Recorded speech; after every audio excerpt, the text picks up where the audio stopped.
ప్రొద్దున్నుండి తెలుగుదేశం పార్టీకి సంబంధించి సోషల్ మీడియాలో కీలకంగా ఉండే కొందరు వ్యక్తుల వాల్ మీద పోస్ట్ చేసినటువంటి పోస్టులు స్క్రీన్ షాట్ల రూపంలో ఫుల్లుగా సర్క్యులేట్ అవుతూ ఉన్నాయి.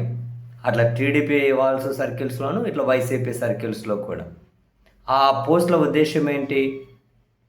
తెలుగుదేశం పార్టీ కార్యకర్తలను నెగ్లెక్ట్ చేస్తూ ఉంది, వాళ్ళకేమీ చెయ్యడం లేదు అని, అలాగే చేస్తే కనుక నెక్స్ట్ అధికారం పోతుంది అని.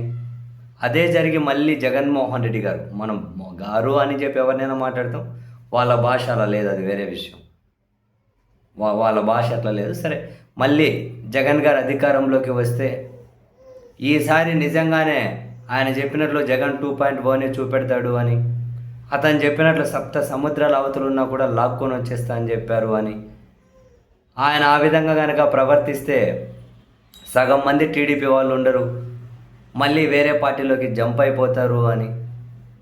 ఇప్పుడు ఏదున్న కార్యకర్తలను కాపాడుకునే అధికారంలో ఉంటేనే, లేకపోతే జగన్మోహన్ రెడ్డి గారిని తర్వాత తట్టుకొని నిలబడడం సాధ్యం కాదు అని రకరకాల ఈ కాంటెక్స్ట్, అంటే జగన్ గారిని అంటే ఏకవచనంతో కాదు, ఇంకా కొన్ని హార్ష్ పదాలు వాడుతూ పోస్టులు పెడుతూ ఉన్నారనుకోండి.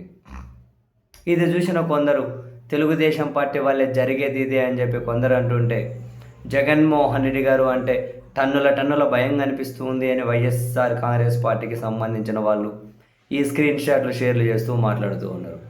అపార్ట్ ఫ్రమ్ దిస్ వైసీపీ లేదా టీడీపీ వీళ్ళు ఏమనుకుంటున్నారో అన్న కథ పక్కన పెడితే, మనం ప్రజాస్వామ్యాన్ని కోరుకునే వాళ్ళుగా రాజ్యాంగాన్ని కోరుకునే ఆ రాజ్యాంగబద్ధమైన చట్టపరమైనటువంటి విధంగా ఎవరైనా ముందుకెళ్ళాలి అని కోరుకునే వ్యక్తులుగా మన వర్షన్ ఎప్పుడూ ఒకటే.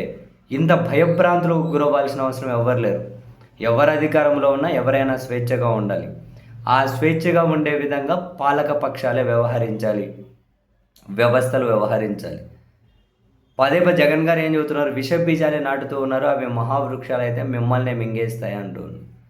ఇప్పుడు పాలకపక్షమైన నోరు తెరిచి మాట్లాడితే కేసు, పోస్టు పెడితే కేసు, ప్రతి చిన్న చితకదానికి కేసులు, ఎందుకు ఇవంతా? సో వాటి జోలికి పోకుండా మీరు హద్దులు దాటుతూ ఉన్నారనుకున్నప్పుడు వాళ్ళ మీద చర్యలు తీసుకోవద్దని నేను ఎవరు చెప్పడం లేదు.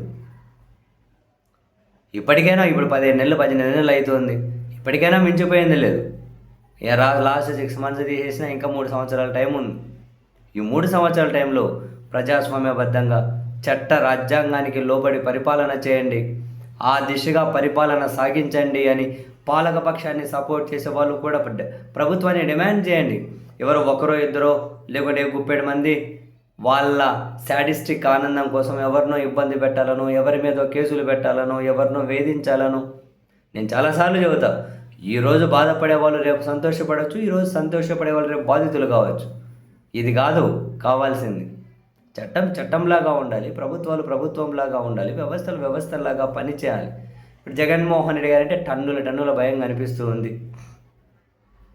వాళ్ళు అనుకున్నట్టు నిజంగానే జగన్మోహన్ రెడ్డి గారు అధికారంలోకి వచ్చారనుకోండి, ఇప్పుడు ఈ ప్రభుత్వం చేస్తున్నటువంటి ఇవన్నీ కనుక పెరిగి పెద్ద అయితే, వాళ్ళ అధికారంలోకి వచ్చిన తర్వాత అదే కంటిన్యూ చేస్తే, ఆ తర్వాత వీళ్ళు అధికారంలోకి వచ్చిన తర్వాత అదే కంటిన్యూ చేస్తుంటే ప్రజలు ఎవరు ఇంకా ప్రశాంతంగా ఎవరు కనుక స్వేచ్ఛగా ఉండక్కర్లేదా? ప్రతి విమర్శను స్వాగతించగలగాలి, ప్రతి దగ్గర కూడా విభిన్న చర్చలను అలో చేయాలి. ఈ విధంగా పాలన ఉండాలి, చట్టంలాగా పనిచేయాలి. వ్యవస్థలు చేతిలో ఉన్న ఇష్టరీతిన వాడతామంటే రేపు అధికారంలోకి వచ్చిన వాళ్ళు కూడా అలాగే వాడతారు కదా. నా చేతిలో అధికారం ఉంది కాబట్టి ఇది వ్యవస్థలో కొరడా ఉంది, నేను ఒక రకమైన బలహీనైతే కొరడా ఎంత వాడినా అంత ప్రయోజనంగా అనిపించదు. మరింత బలవంతుడి చేతిలో కొరడా ఉండి వాళ్ళు ఇంకా చూపిస్తే ఇంకా ఎక్కువ నొప్పి కలుగుతుంది. కొన్ని ఎవరైనా అర్థం చేసుకోవాలి. మనిషి ఫస్ట్ స్వేచ్ఛ, ఎక్కడైనా పౌరులకు స్వేచ్ఛ అనేది ఒకటి ఉండాలి కదా. స్వేచ్ఛగా వాళ్ళ పని వాళ్ళు చేసుకోగలగాలి. విమర్శను మనం ఎంకరేజ్ చేయాలి. ప్రజాస్వామ్య బలోపేతం అనేది విమర్శలే. పాలకపక్షాలు కూడా ఒకరు మాట్లాడితే తట్టుకోలేని పరిస్థితుల్లో ఇప్పుడు ఇలా పత్రికలు, టీవీ ఛానళ్ళు కూడా అదే పని చేసేస్తూ ఉన్నాయి. రేపు అందరూ బాధితులే, రేపు కాకుండా ఎల్లుండి కావచ్చు, దాన్ని ఏముంది? ఎవరో హక్కులు హరించి వేయబడితే మనం సంతోషపడకూడదు. ఎక్కడైనా అధికారం ఎవరిదైనా ఉండనియండి, ప్రజలకు మేలు కావాలి, రాష్ట్రానికి మంచి జరగాలి. ఆ దిశగా మనందరము కూడా ప్రభుత్వాలను డిమాండ్ చేయాలి. ఎవరెవరికైనా మద్దతు ఇచ్చుకోండి, ఎవరెవరికైనా విమర్శించుకోండి. ఆ స్వేచ్ఛాయుత వాతావరణం ఉండాలి. హద్దులు దాటిన వాళ్ళ మీద చర్యలు తీసుకుంటే అందరూ ఓకే అంటారు. సంబంధం లేకుండా కేసులు పెట్టేసి, సంబంధం లేకుండా ఇంకేదో వేధిస్తాం, సంబంధం లేకుండా ఇంకేదో చేస్తాం అంటే ఏం ప్రయోజనం?